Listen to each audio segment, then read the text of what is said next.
Elsa Ukrainin is about to marry Julius Royus, the heir to a powerful duke's family, even though she's never met him. In fact, the first time she sees her future husband is just minutes before the wedding. To her surprise, he's ridiculously handsome, making this arranged marriage feel a little less terrifying. Elsa comes from a once noble family that has long since fallen into poverty. These days, their meals are usually nothing more than bread and vegetables, but they make the best of what they have. She lives a quiet life with her kind parents, Lucas and Sophia, and her younger brother, James, who never misses a chance to complain that dinner is too small. Despite their struggles, Elsa treasures her family and is happy as long as they're together. Still, winter is approaching, and Elsa knows happiness alone won't keep everyone warm or fed. At 19 years old, she's already received several marriage proposals from nobles, and she starts thinking that marrying into a wealthy family might be the only way to secure a better future for her parents and brother.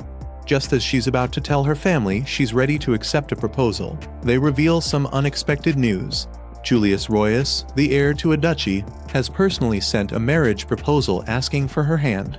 The only problem is, Elsa has absolutely no idea who Julius is.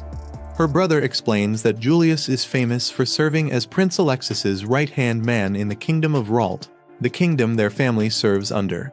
Since Elsa's family lost most of its status generations ago, they never attend noble gatherings, so she's never crossed paths with high-ranking nobles.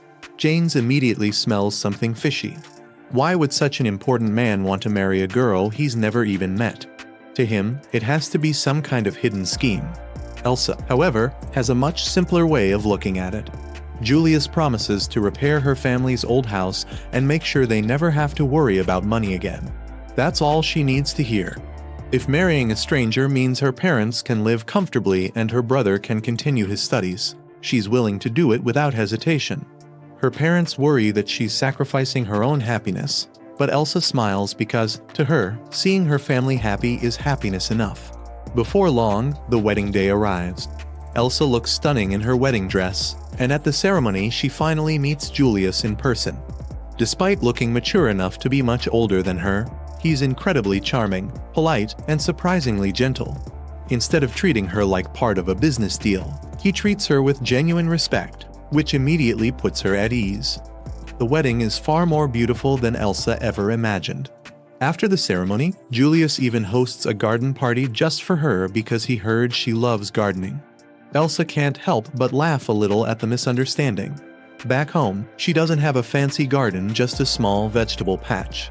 Even so, she appreciates the thoughtful gesture, and for the first time, this unexpected marriage doesn't seem so frightening after all. Now that Elsa is officially Julius's wife, she's suddenly thrown into the glamorous world of high society. The first noble she meets is Julius's childhood friend, Rebecca Ricone. Rebecca admits she was surprised Julius got married at all, but she's warm, friendly, and absolutely stunning. Then again, to Elsa, everyone in the noble world looks like they walked straight out of a fairy tale. Growing up in the countryside doesn't exactly prepare you for this level of elegance. Unfortunately, not everyone is so welcoming. The next noble, Serafina Pernilla, takes one look at Elsa and immediately insults her, saying she looks even more like a country girl than she expected. Before Serafina can say anything else, Elsa's parents arrive, overjoyed to see their daughter enjoying such a beautiful wedding. They warmly thank Julius for giving Elsa a day she'll never forget, and the awkward moment quickly comes to an end. After the celebrations, Elsa finally arrives at her new home, a massive mansion filled with more servants than she can count. Everything is completely different from the tiny house she grew up in, and she can't help wondering if she'll ever get used to living like this. The servants are all polite and welcoming, making her feel surprisingly comfortable. At least until Julius leads her upstairs. Since it's their wedding night, Elsa naturally assumes this is where married life officially begins. Instead, Julius suddenly drops the kind husband act. In a calm but emotionless voice, he tells her he has no intention of loving her. Their marriage is nothing more than a contract. All he expects is for her to behave like a proper duchess, stay out of his personal affairs, smile whenever they're in public, and avoid doing anything that could damage his reputation. Other than that, she's free to do whatever she wants. Julius points out that Elsa also accepted the marriage for practical reasons. She wanted to save her struggling family, so he assumes she'll understand. What he doesn't expect is her reaction. Instead of getting upset, Elsa smiles, agrees with everything he said, and even offers him a handshake like they're closing a business deal. As far as she's concerned, that's exactly what they're doing. Honestly, Elsa couldn't be happier with the arrangement. She now has a beautiful room, delicious meals every day, people taking care of her, and the peace of mind that her family will never struggle again. Whether her husband loves her or not barely matters. Compared to worrying about freezing through winter or going hungry, this feels like winning the lottery. Later that night, Elsa unpacks the few belongings she brought from home. She never had much to begin with, but among her things is a precious music box, the wedding gift from her parents. They hoped she would one day listen to its melody with the person she truly loved. Touched by their feelings, Elsa promises to treasure it forever, knowing it's the most valuable gift her family could possibly give her. Meanwhile, Julius can't stop thinking about her unexpected response. She reacted nothing like he imagined, leaving him more confused than ever. It turns out Julius didn't choose Elsa on his own. The one who ordered the marriage was Prince Alexis. There's a very good reason for that. Even though Elsa grew up in poverty, she carries the blood of an ancient royal family. Long ago, the Ukrainian kingdom was a powerful nation that rebelled against the kingdom of Ralt. The rebellion failed, their kingdom was destroyed, and the royal family fell from grace. Over the generations, they were reduced to ordinary nobles with shrinking lands, but their royal bloodline never disappeared. Because Elsa is descended from both the former Ukrainian royals and the Ralt royal family, she could become a valuable target for anyone hoping to claim power through marriage. Prince Alexis wants to prevent that from happening, so he asks his most trusted aide, Julius, to marry her and keep her out of the hands of anyone with dangerous ambitions. Julius accepts without hesitation, simply because it was a direct order from the prince. Meanwhile, Serafina returns home and wastes no time complaining about Julius's new wife to her brother, Yarmo. It's pretty obvious she's upset because she had feelings for Julius, and watching him marry someone else stings a little. Yarmo, however, isn't interested in the gossip. Instead, he becomes curious about the mysterious woman who managed to become Julius's wife. As for Elsa, she's living her best life already. She's stretched out on a soft, luxurious bed, wrapped in warm blankets, and for the first time in years, she doesn't have to worry about freezing through the winter. Compared to her old life, this feels like a dream, so she's perfectly happy to enjoy every moment and let the future worry about itself. We finally learn why Julius is always so cold and serious. He grew up in a house where love practically didn't exist. His parents never loved each other.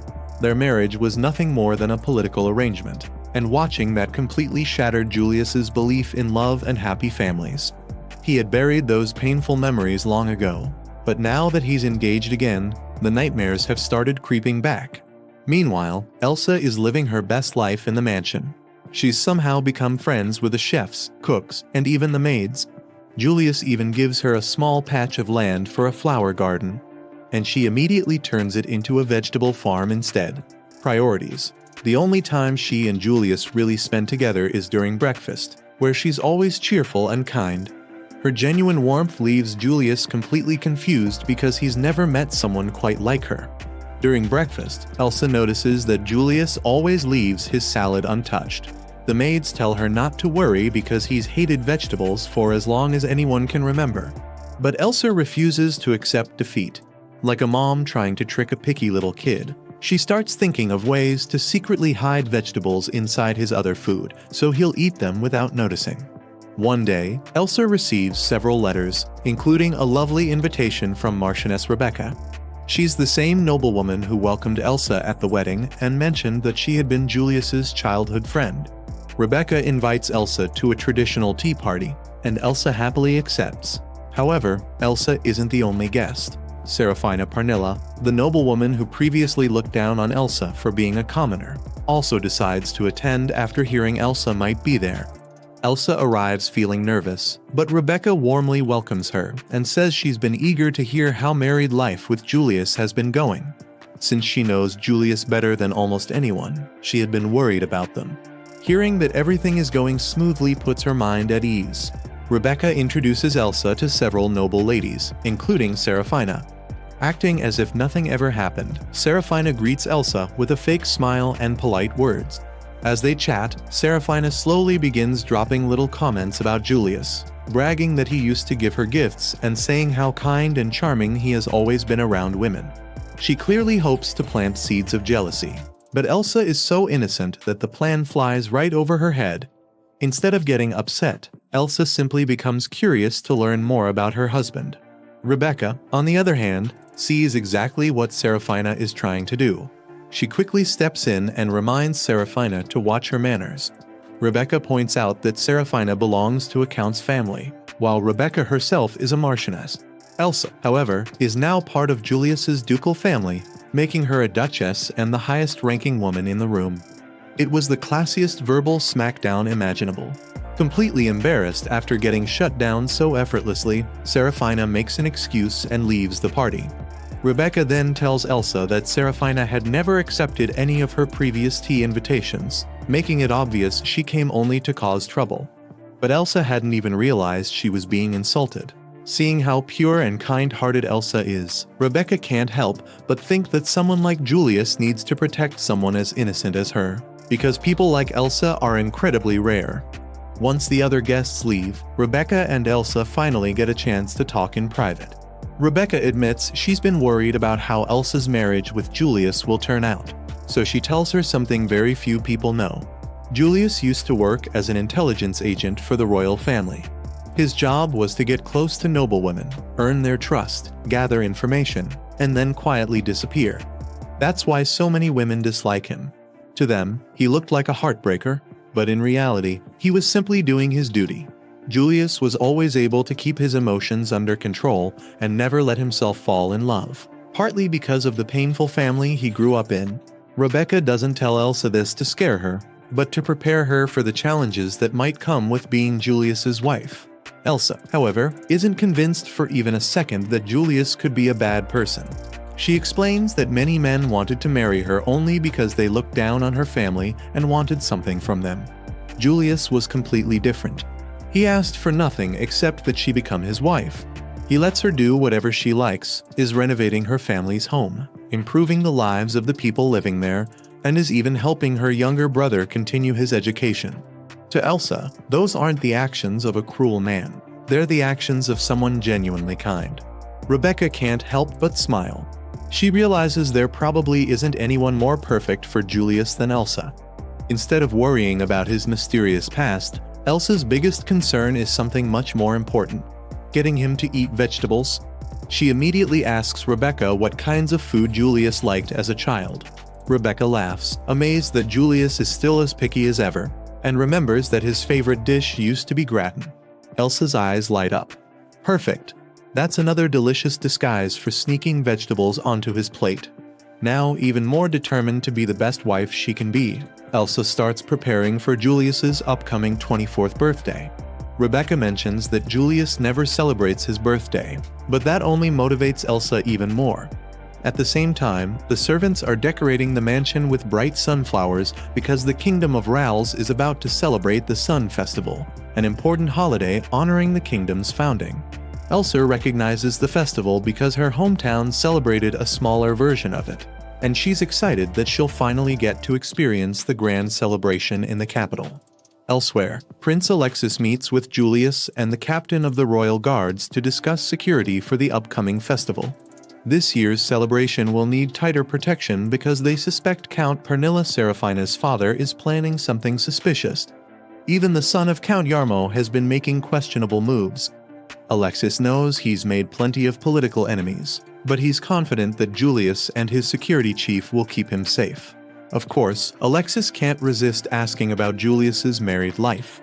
Hearing that everything is going well brings him genuine relief. After all, Alexis was the one who repeatedly assigned Julius those undercover missions involving noblewomen, fully aware of how emotionally draining they were. Still, one thought keeps echoing in Julius's mind after their conversation. The prince confidently tells him that he and Elsa will make a wonderful couple. That evening, Julius returns home expecting the usual routine. Every morning Elsa sends him off with a smile, and every evening she's waiting to welcome him back. But this time, something feels different. The mansion is unusually quiet, the lights are dim, and only the butlers greet him at the entrance. When Julius walks into the dining room, he's met with a beautiful surprise. Elsa has secretly prepared a birthday celebration just for the two of them. She even made him a handmade shirt decorated with elegant details that perfectly match his style. Julius is completely speechless. Meanwhile, Elsa nervously worries that she may have crossed a line. Their marriage began as an agreement, and she fears he might think she's becoming too involved. But instead of being upset, Julius is genuinely touched. Hearing Elsa warmly call him "my husband" while wishing him a happy 24th birthday melts a piece of the icy wall around his heart. At this rate, that frozen heart doesn't stand much of a chance. I heard that you addicted to them sands now, girl. Go ahead with your slippy ass. Go ahead. Shawty, give me a reason. You know that only